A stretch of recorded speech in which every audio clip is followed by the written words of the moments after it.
अब हाम्रो विद्युतको चाहिँ धेरै ठाउँहरूमा अहिले केही ठाउँमा पोल बगाएको, केही ठाउँमा डुबान भएको कारणले अवरुद्ध छन्।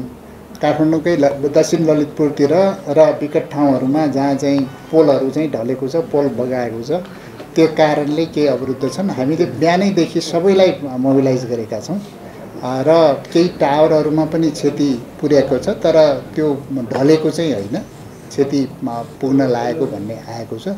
तर त्यो हामी त्यसलाई रिस्टोर गर्न त्यति प्रब्लम छैन।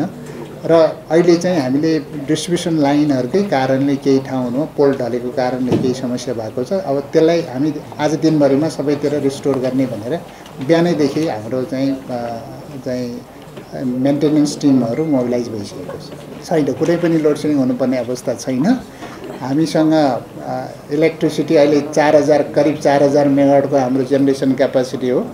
करिब 1200-1300 मेगावाट हामीले एक्सपोर्ट गर्नै पर्छ। त्यो एक्सपोर्ट गरेर भने स्पिल हुन्छ। अहिले त हाम्रो 1500 जति चाहिँ हाम्रो बढी हुन्छ। हिजोको अवस्था चाहिँ हाम्रो धेरै जसो पावर प्लान्टहरू चाहिँ फ्लड ओभर भएको हुनाले, बढी चाहिँ ओभरटप भएको हुनाले त्यसलाई धेरै ठाउँमा चाहिँ हामीले बन्द पनि गर्नु परेको अवस्था।